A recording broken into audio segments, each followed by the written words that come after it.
सतनाम कर्ता पुरख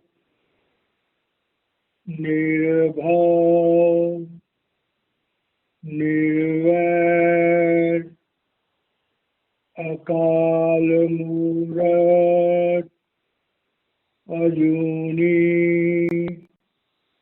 सैभं गुरु प्रसाद जप आद सच जुगाद सच है भी सच नानक होसी भी सच। पहली पातशाही श्री गुरु नानक देव जी महाराज जी की ये पवित्र रचना है। जपजी साहेब का मूल मंत्र है। इस मंत्र के द्वारा सच्चे पातशाह उस परम पिता परमेश्वर का गुणगान कर रहे हैं। हे प्रभु, आप स्वयं प्रकट हुए, समस्त ब्रह्मांडों का निर्माण किया।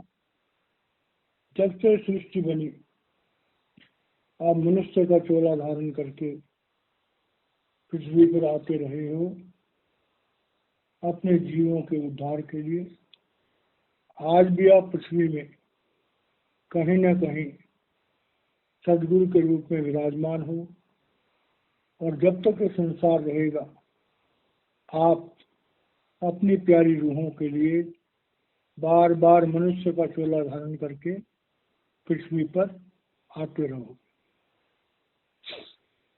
अब हम लोग जपजी साहेब के स्वाध्याय में आज 20वीं पौड़ी को लेंगे। ये पौड़ी श्री गुरु नानक देव जी महाराज जी ने अपनी उदासियों में, अपनी यात्राओं में जब वो सिद्धों से मिले तो सिद्ध लोग जो है वो रिद्धियों और सिद्धियों में विश्वास करते हैं और करामातों में विश्वास करते हैं, हठ योग में विश्वास करते हैं। तो जब उनका सामना श्री गुरु नानक देव जी महाराज जी से हुआ और उनकी करामातों का सच्चे पातशाह के ऊपर कोई असर न हुआ, बल्कि जो सिद्ध थे वो श्री गुरु नानक देव जी महाराज जी के मुरीद बन गए। और जब उनके अंदर सच्चे पातशाह के लिए श्रद्धा जागृत हुई तब उन्होंने सच्चे पातशाह से कहा कि भाई इंसान दुनिया में पाप करता है, पुण्य करता है, तो ये पाप और पुण्य की जो परिभाषा है, इनके उत्पन्न होने का जो कारण है, इनके निवारण का जो साधन है, आप कृपया हमें बताइए कि कर्मों के विधान के अंतर्गत ये पाप और पुण्य कैसे होते हैं और कैसे इनका निवारण होता है। क्योंकि श्री गुरु नानक देव जी महाराज जी ने जब उनको ये शिक्षा दी थी कि मनुष्य जीवन अनमोल है, तो मनुष्य जीवन अनमोल है, इसको और साधारण तरीके से समझने के लिए हम रामायण में से गोस्वामी तुलसीदास जी महाराज जी का एक चौपाई लेते हैं और उसको माध्यम बना करके हम इस पौड़ी को समझेंगे। तो जो रामायण की चौपाई है वो है, नर तन सम नहीं कौनो देही जीव चराचर जाचत से स्वर्ग नरक अप वर्ग निसेनी ज्ञान विराग भगत शुभ देहि। गोस्वामी तुलसीदास जी महाराज जी इस सिपाही के द्वारा हम इंसानों को संदेश दे रहे हैं कि नर तन सम नहीं कौनो नहीं। प्रभु ने जितनी रचना रची, मनुष्य शरीर जो है सर्वोत्तम, और मनुष्य शरीर पाकर के सारा संसार के जितने जीव हैं, देवी देवता भी मनुष्य शरीर प्राप्त करने के लिए इच्छुक रहते हैं। अब मनुष्य शरीर प्राप्त करने के बाद हम चाहें तो स्वर्ग चले जाएं, हम चाहें तो नरकों में चले जाएं, और हम चाहें तो मोक्ष प्राप्त कर लें। और वो कब होगा? कि जब हमें ज्ञान मिलेगा, अनुभव मिलेगा और हमारे जीवन में विरक्ति आई। तो मनुष्य जीवन का के महत्व का एक छोटा सा ये चौपाई है। हमें इस पौड़ी को समझने के लिए हमारे लिए सुविधा हो जाएगी। अब हम 20वीं पौड़ी का उच्चारण करते हैं। बरिए हाथ पैर तन देह पानी धोता पुत्र सखेह मूत पलीति कपड़ होई दे साबुन लइए धोई। बरिए मथी पापा के संग ओ धूप नावे के रंग पुण्य पापी आखण नाही कर कर करना लिख ले जाहूं। आपे बीज आपे ही खाएं नानक हुक्मी आवह जाहूं। अब जो सिद्धों का प्रश्न था कि मनुष्य के जीवन में पाप और पुण्यों का क्या महत्व है,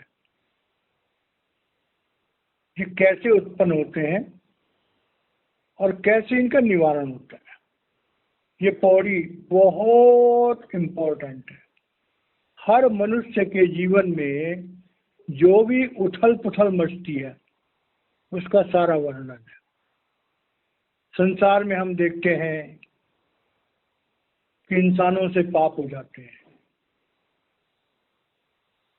अब पाप करने के बाद इंसान पुण्य करके उन पापों का निवारण करना चाहता है। संसार में एक साधारण प्रथा है। अब पापों की परिभाषा कि पाप क्यों होते हैं, तो उसके लिए हमें इस मनुष्य जीवन के मूल सिद्धांत को समझना होगा। कोई भी मनुष्य शरीर जब मां के गर्भ से इस दुनिया में अवतरित होता है तो उसके साथ उसके प्रारब्ध कर्म होते हैं। पहले बना प्रारब्ध और फिर बना शरीर। तो प्रारब्ध कर्मों के द्वारा हमें ये मनुष्य का शरीर मिलता है, और मनुष्य के शरीर के साथ साथ हमें अपने कर्मों के मुताबिक हमारी बुद्धि बनती है, रजोगुणी, तमोगुणी और सतोगुणी। ये हमारी जन्मजात अवस्था है। तो ये जो चीजें हैं प्रारब्ध कर्मों के अंतर्गत जो भी एक्टिविटीज होती हैं वो हमारे अवचेतन मस्तिष्क में होती है। हमारे शरीर में हमारा जो मस्तिष्क है उसके 3 भाग हैं। पहला है अचेत मस्तिष्क, दूसरा है अवचेतन मस्तिष्क और तीसरा है चेतन मस्तिष्क। तो हमारे जीवन में जो हम अपने 75% कर्म है वो प्रारब्ध के अंतर्गत करते हैं और जो 25% कर्म करने की छूट हर इंसान को मिली हुई है वो हम क्रियामान कर्मों के अंतर्गत करते हैं। और जब हम कर्म करते हैं तो हमारे जीवन में, हमारे शरीर में 3 तो गुण हैं, 3 शैलियां हैं कर्म करने की और 5 विकार हैं, काम, क्रोध, लोभ, मोह, अहंकार। अब कर्मों की स्वतंत्रता हमको मिल गई, लेकिन उन कर्मों का इस्तेमाल हमें कैसे करना है यह किसी महापुरुष के साथ जुड़ करके ही इंसान समझ सकता है। अब माना एक इंसान पैदा हुआ, उसके प्रारब्ध कर्म उसके साथ हैं, समाज की परिस्थितियों के अनुकूल जिस वातावरण में वो रहता है उसके अनुकूल उसका चेतन मस्तिष्क समाज से बहुत सारी चीजें ग्रहण करता है, उसके संसार में आदतें फॉर्म होती हैं। अब जब हम संसार में वर्क करते हैं, व्यवहार करते हैं, तो उसमें हमारे एक तो प्रारब्ध कर्मों के प्रतिफल के रूप में एक्शन और रिएक्शन होते हैं, दूसरा हमारे क्रियामान कर्मों की एक्शन और रिएक्शन होती है। हम जीवन में देखते हैं कई बार हम अचानक ऐसी परिस्थिति में फंस जाते हैं कि न चाहते हुए भी हमसे भूल हो जाती है, ऐसा वातावरण क्रिएट होता है, हमसे गलती हो जाती है। हम अपने दोस्तों के बीच में फंस जाते हैं, ऐसे वातावरण में फंस गए, न चाहते हुए भी हमें कुछ ऐसी गलतियां करनी पड़ जाती हैं जिनके लिए हम बाद में पछताते हैं। तो हमारी जिंदगी में जो हमसे गलतियां होती हैं उन्हें हम गुनाहों की श्रेणी में रख सकते हैं। जो गुनाह हमसे अनजाने में हो जाते हैं, मजबूरी में हो जाते हैं, किसी खास वातावरण में फंस जाने से हो जाते हैं, उनमें बहुत बड़ा हिस्सा हमारे प्रारब्ध का होता है और ये हर इंसान की जिंदगी में होता है। कई बार हम किसी से मिलते हैं, अचानक हमें किसी से प्यार हो जाता है, कभी हम किसी से मिलते हैं, अचानक हमें उससे ईर्ष्या हो जाती है, किसी से हमें द्वेष हो जाता है, किसी से हमें नफरत हो जाती है। तो छोटी छोटी गलतियां हर इंसान शुरू में जरूर करता है। हम उन छोटी छोटी गलतियों से बच नहीं सकते। अचानक हमें गुस्सा आ गया, हम नहीं बोलना चाहते हैं, हमने कोई अपशब्द बोल दिया, हमने किसी का दिल तोड़ दिया, हमने किसी का छोटा मोटा हक मार दिया, हमने अभद्र व्यवहार कर दिया, हमारे मन में अपवित्रता आ गई। तो हमारे जीवन में जो छोटे छोटे इंस्टेंस होते हैं, जिन इंस्टेंसों में, जिन कामों में हमारी मन बुद्धि का इस्तेमाल नहीं होता, बड़े ध्यान से सुनने वाली बात है। जो भाई बहन सत्संग को सुन रहे हैं कि जीवन का एक बहुत बड़ी सच्चाई, जो इंसान शरीर रखता है, जो इंसान मन रखता है, जो इंसान भावनाएं रखता है, 3 लोकों में कोई भी ऐसी रूह नहीं कि जिससे जाने अनजाने में कोई गलती ना हो जाए। वो गलतियां जिनमें हमारी मन और बुद्धि इन्वॉल्व नहीं है, किसी वातावरण के कारण से, किसी उकसाने के कारण से, किन्हीं हालातों के कारण से जो छोटी मोटी गलतियां हमारी हो जाती हैं, उन गलतियों का निवारण कैसे करें? तो उन गलतियों का निवारण करें कि भरिए हाथ पैर तना देह पानी धोते उतर सके। अब वो गलतियां जो हैं हमने सोच समझ करके नहीं करी, हमारे प्रारब्ध कर्मों से हो गया या वातावरण के कारण से हो गया, तो उन गलतियों का हमें पश्चाताप जरूर होता है। वो गलतियां उस साधारण मिट्टी की तरह हैं। जब हम सड़क पर चलते हैं, संसार में व्यवहार करते हैं, तो धूलों के कण, मिट्टी के कण जरूर हमारे हाथ पैरों में चिपक जाते हैं, लेकिन वो जो मिट्टी के कण हैं उनकी पकड़ बड़ी कमजोर होती है। जैसे ही हम बाथरूम में जाते हैं या हमारे को पानी मिलता है, बड़ी आसानी से हम उन मिट्टी के कणों को अपने शरीर से अलग करके और स्वच्छ हो सकते हैं। तो श्री गुरु नानक देव जी महाराज फरमा रहे हैं कि संसार में जो गलतियां हमसे अनजाने में, बाई चांस, किसी खास परिस्थिति में हो जाती हैं और हमारी मन और बुद्धि उन गलतियों में इन्वॉल्व नहीं होती है, तो उन गलतियों को हम अपने नित्य नेम के द्वारा, अपनी साधारण प्रार्थनाओं के द्वारा, अपना साधारण पश्चाताप के द्वारा बड़ी आसानी से उन गलतियों की छाप हमारे अंतःकरण पर जो थोड़ी बहुत लगती है, बड़ी आसानी से मिट जाती है। इसीलिए हर धर्म में रोज पूजा पाठ करने का, ध्यान लगाने का, अरदास करने का, मंत्र पढ़ने का, गायन करने का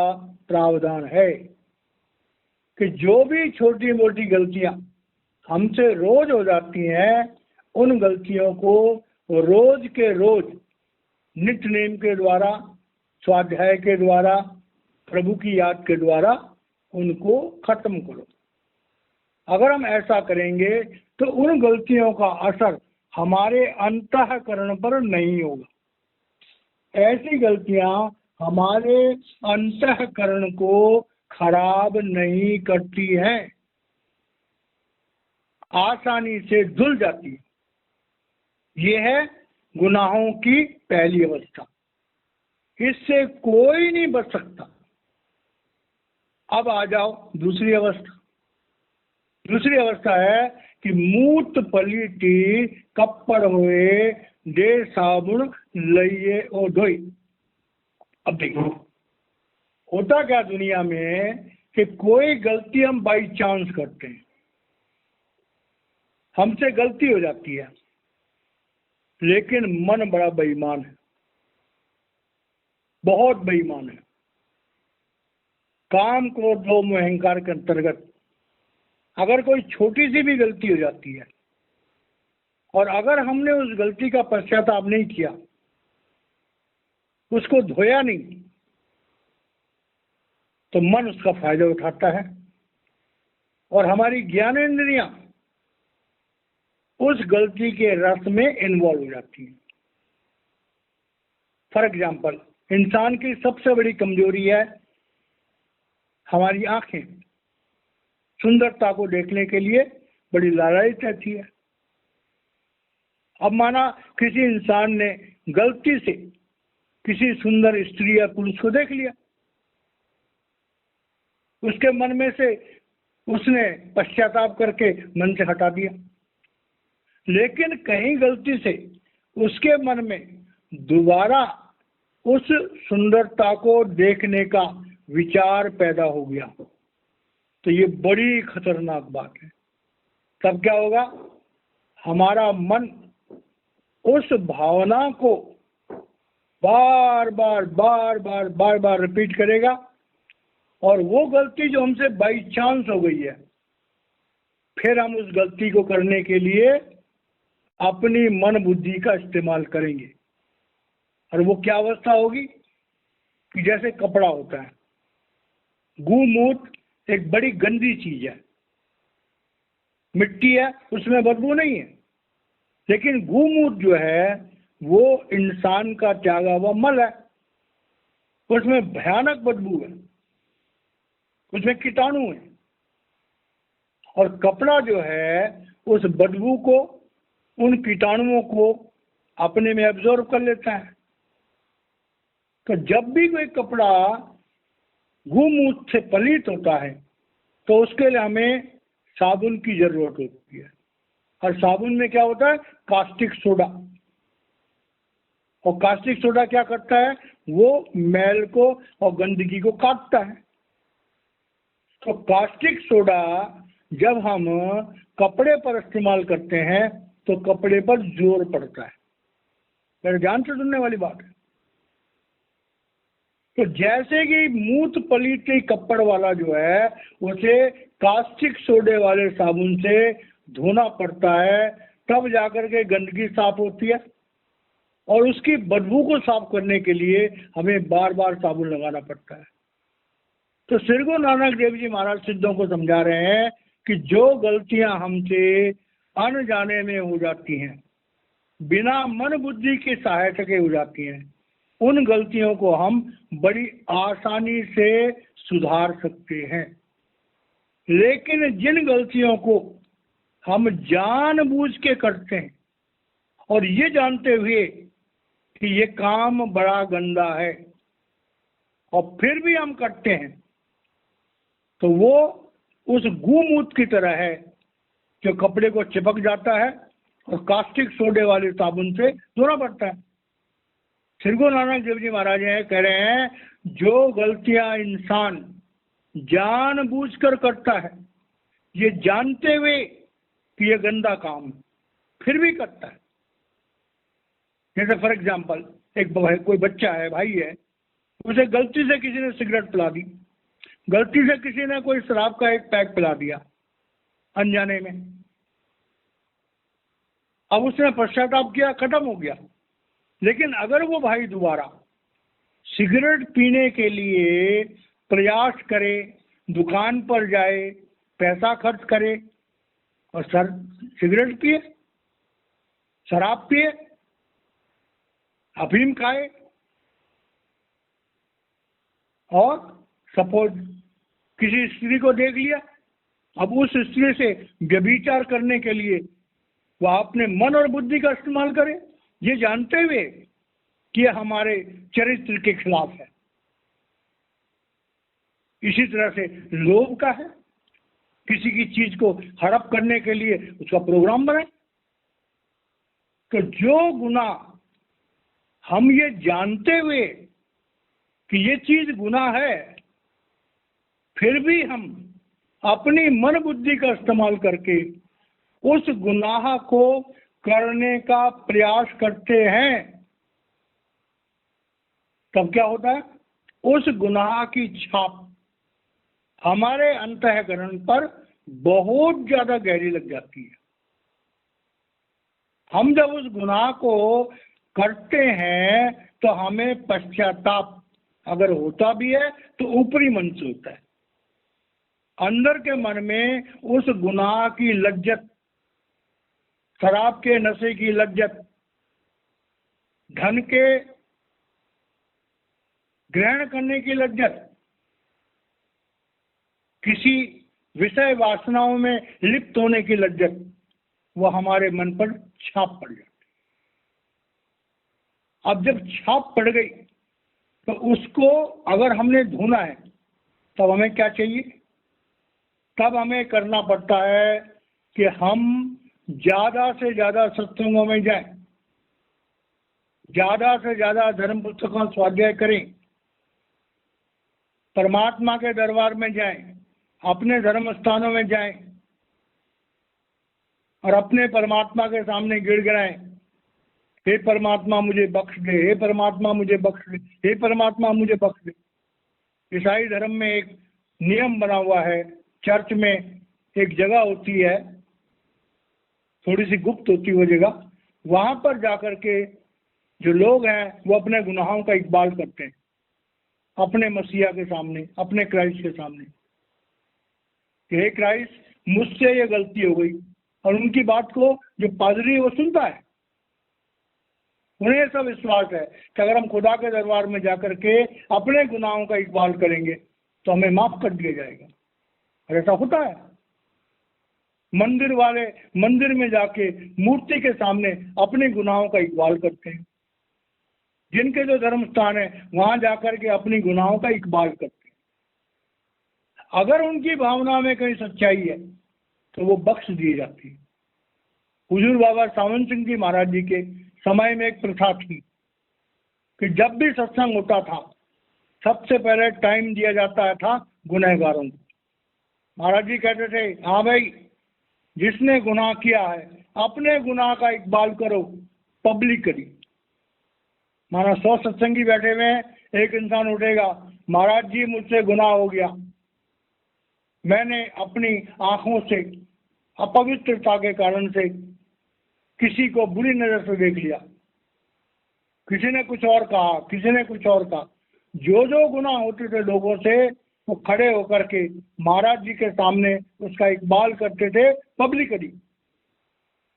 और उसके बाद महाराज जी क्या कहते थे, अच्छा भाई तुम्हारे गुनाह बख्श दिए गए हैं, बाकी खबरदार आगे से ऐसा गुनाह मत करना। ऐसी प्रथा थी। और जो भाई बहन अपने गुनाहों का इकबाल करते थे उनका अंतःकरण पवित्र हो जाता। तो श्री गुरु नानक देव जी महाराज सिद्धों को समझा रहे हैं कि भाई देखो, जो गुनाह तुमने अनजाने में किए वो बड़ी आसानी से बख्शे गए। जो गुनाह तुमने जानबूझ के किए उन गुनाहों में तुम्हारी मन, बुद्धि, चित्त, इंद्रियां सब इन्वॉल्व है। उन गुनाहों को करने के बाद तुम्हारे अंतःकरण पे उन गुनाहों की छाप लग गई। अब उस छाप को मिटाने के लिए पहली अवस्था है हमारी जिंदगी में एक सच्चा गुरु होना चाहिए।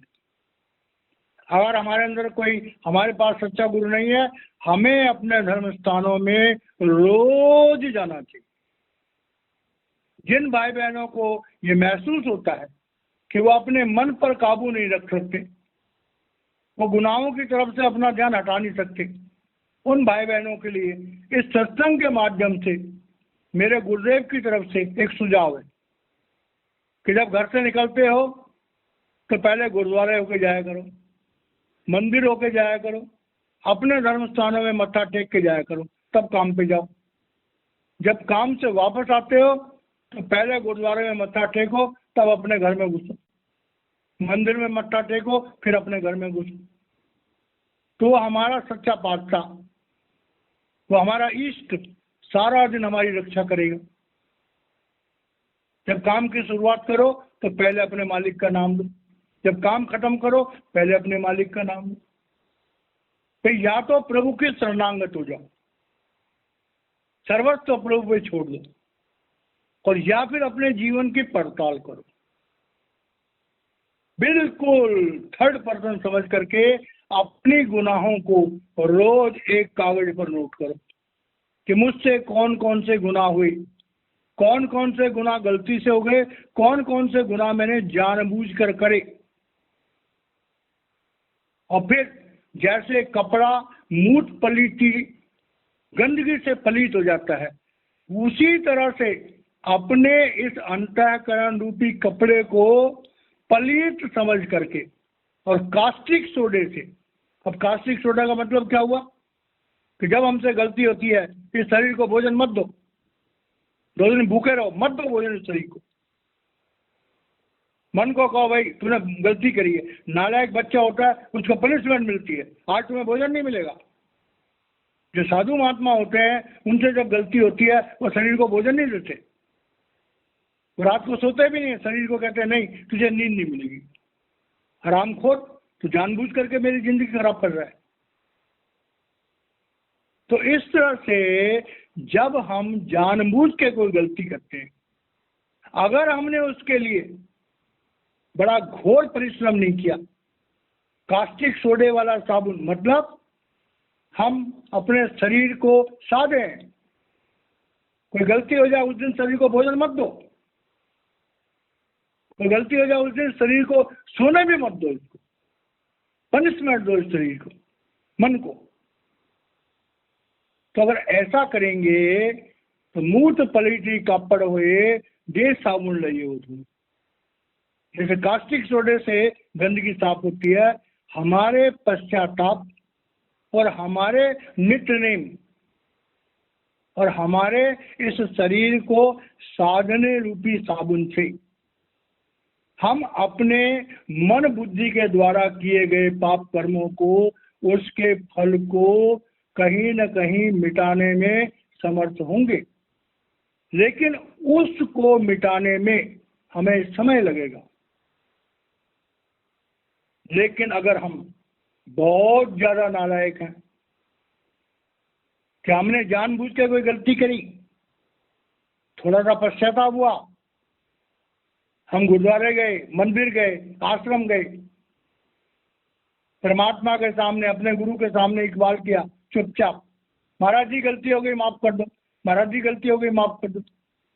हमारे गुरु ने बख्श दिया, हमारे मालिक ने बख्श दिया, सच्चे पातशाह ने बख्श दिया। हमारे कई लोग इतने नालायक होते हैं कि एक गलती को जानबूझ कर करते हैं, उनकी गलती परमात्मा के द्वारा बख्श दी जाती है, उनके कलेजे में ठंडक पड़ जाती है, फिर मन जोर मारता है और फिर जाके उसी गलती को करते हैं, फिर पछताते हैं, फिर अपने धर्म स्थान में जाते हैं, फिर अरदास करते हैं, फिर प्रभु से माफी मांगते हैं, कान पकड़ते हैं, नाक रगड़ते हैं प्रभु के सामने, गलती नहीं करूंगा। 4 दिन बीतते हैं, उसी गलती को फिर करते हैं। तो किसी भी गलती को बार बार करने से वो हमारी आदत बन जाती है। जो नशा करने वाले हैं, जब नशा उनकी आदत बन जाती है तो नशा उनकी जिंदगी का नाश कर देती है।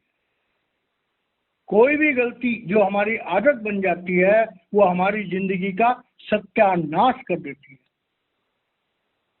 फिर उस इंसान के लिए बचने के बड़े कम साधन होते हैं। शराब पीने वालों का लीवर खत्म हो जाता है। हजारों लोग हैं जो जवानी में मर जाते हैं शराब पीने के कारण।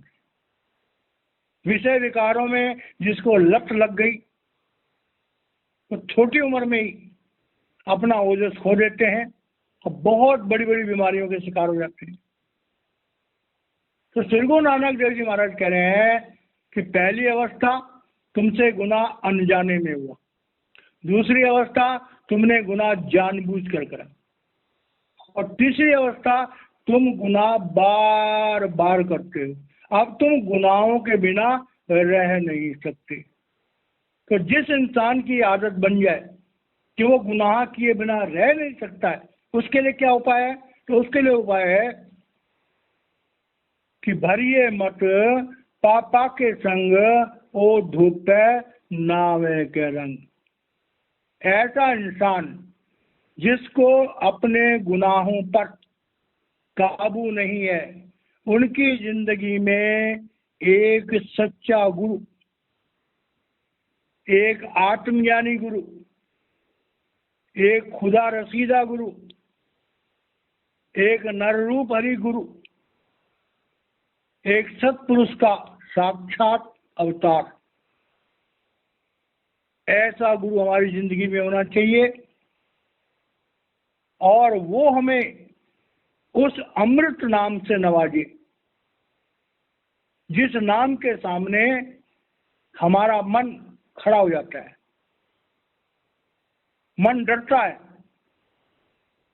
नफ्स हरगिज न कुसद जुज जिल्ले पीस, ये मन कभी नहीं काबू आता जब तक डंडे वाला हमारा गुरु ना हो। गुरबाणी में आता है कि सत्संगत साध पाई बड़ागी, मन चल तो भयो अरूड़ा, और अनहद धुन बाजई नित बाजे, हरि अमृत धार रस लीला। तो संसार में जो सबसे बड़ी प्रॉब्लम है कि मनुष्य जाति आज की डेट में जो है वो अंतःकरण से पाप कर्मों की तरफ आकर्षित होती है। बरिए मति पापा के संग श्री गुरु नानक देव जी महाराज सिद्धों को बोल रहे हैं कि अरे सिद्धों, जिन लोगों की मति में पाप घुसे हुए हैं, जो मन इंद्रियों के गुलाम है, जो काम क्रोध लोभ मोह के गुलाम है, जिनको अपनी इंद्रियों पर संयम नहीं, जिनके जीवन का कोई नित्य नेम नहीं, जिनके जीवन में कोई अपनी गलतियों को चेक करने के लिए कोई डायरी नहीं, जिनका मार्गदर्शक करने के लिए कोई सच्चा गुरु नहीं, जो हर रोज अपने धर्म स्थानों में नहीं जाते और धर्म स्थानों में जाकर के बाहरी आवरण के अलावा आंतरिक विद्या को समझने का प्रयास नहीं करते, उन लोगों के लिए बड़ा खतरा है। वो काल के जाल से कभी मुक्त नहीं हो सकती। और दूसरी बात है, दुनिया के लोग बड़े समझदार हैं, कोई गुनाह करते हैं, थोड़ा सा पैसा जाकर के अपने धर्म स्थानों में दे आते हैं, ज्यादा बात होगी तो घंटे 2 घंटे जाके सेवा कराते हैं, ज्यादा बात होगी थोड़ी देर कीर्तन सुन के आ जाते हैं। तो वही सोचते हैं कि शायद मैंने गुनाह किए, परमात्मा को थोड़ी सी रिश्वत दे दो, थोड़े से पैसे गुरु घर की सेवा में दे दो, हमारा गुनाह बख्श दिया जाएगा, थोड़ी देर जाकर के सेवा कर लो, हमारा गुनाह बख्श दिया जाएगा। भाई वो पहली अवस्था है, अनजाने में जो गुनाह होंगे बख्श दिए जाएंगे, बाई चांस एक आध बार गुनाह होगा वो भी बख्श दिया जाएगा। लेकिन जब गुनाह करने की हमारी प्रवृत्ति बन जाती है, जब गुनाह करना हमारी आदत बन जाती है, जब गुनाह हम छुप छुपा के करते हैं, ऊपर से हम ये देखना चाहते हैं कि दुनिया हमें भला आदमी समझे, और अंदर हमारे अंदर गुनाह होते हैं। कृपाल सिंह महाराज जी कहा करते थे कि अंदरों कुसद्दा कालियां, ऊपरों चिटमुइया, और रीसा करे गनेरिया जो डरते पे ही खड़ी। असल में होता क्या है, हम ऊपर से बड़े चिकने चुपड़े होते हैं, बड़ा सरल स्वभाव करते हैं, बड़े धार्मिक दिखाते हैं अपने आप को, और अंदर में हमारी वासनाएं भरी पड़ी होती हैं। तो भाई वो परमात्मा गंदगी पर नहीं बैठता। अगर हमारा अंतःकरण जब तक साफ नहीं है, दिल का उजड़ा साफ कर जाना के आने के लिए, ध्यान गैरों का उठा उसको बिठाने के लिए। तो श्री गुरु नानक जी महाराज कह रहे हैं सिद्धों को कि अगर हमारी मति पापों से भर गई है, वासनाओं से भर गई है, तो भाई छोटी मोटी साधनाएं करने से उससे हमारा छुटकारा नहीं हो सकता। अपनी मति को अगर हमने ठीक करना है तो सिर्फ नाम के साबुन से, उस प्रणव की ध्वनि से, उस दिव्य ज्योति के साथ जब हमारा मन और आत्मा जुड़ेंगे, तब जाकर के हमारे मन पर लगी वो मैल धुलेगी। वो ये नहीं एक दिन करो, उसके लिए बड़े लंबे समय तक नाम जपना पड़ेगा, तब जाकर के वो गंदगी धीरे धीरे दूर होगी। अब आ गया कि पुण्य पापी आखड़ नहीं, कर कर करना लिख ले जाए। अब श्री गुरु नानक देव जी महाराज कह रहे हैं कि परमात्मा की निगाह में पुण्य और पाप उनका कोई महत्व नहीं है। गीता में भी आता है कि पुण्य कर्म हमें लोहे की जंजीरों जैसे हैं, और पाप कर्म, पुण्य कर्म सोने की जंजीरों जैसे हैं, और पाप कर्म लोहे की जंजीरों जैसे हैं। अगर हम पुण्य कर्म करेंगे तो स्वर्ग चले जाएंगे, पाप कर्म करेंगे तो नरक चले जाएंगे। स्वर्ग में भी हम हमेशा नहीं रहेंगे, वहां से वापस आना पड़ेगा, और नरक में भी हम हमेशा नहीं रहेंगे, वहां भी वापस आना पड़ेगा। तो स्वर्ग और नरक, पुण्य और पाप रूहानियत में कोई मतलब नहीं रखते। रूहानियत में तो होता है निष्कर्म, नेय कर्म, अच्छे और बुरे कर्मों के बंधन से मुक्त। पुण्य पापी आखिर नहीं, कर कर करना लिख दे जाए। श्री गुरु नानक देव जी महाराज सिद्धों को समझा रहे हैं कि भाई जो कर्म कर रहे हैं हम लोग, चाहे हमने अच्छे कर्म किए और चाहे बुरे कर्म किए, जब हम शरीर छोड़ेंगे तो उन कर्मों का फल भोगने के लिए हमें स्वर्ग भी जाना पड़ सकता है, नरक भी जाना पड़ सकता है, हमें मोक्ष भी मिल सकता है, हमें दोबारा जन्म भी मिल सकता है। तो कह रहे हैं कि भाई कर्मों के विधान के मुताबिक हमारी आत्मा जो है वो काल देश में फंसी हुई है।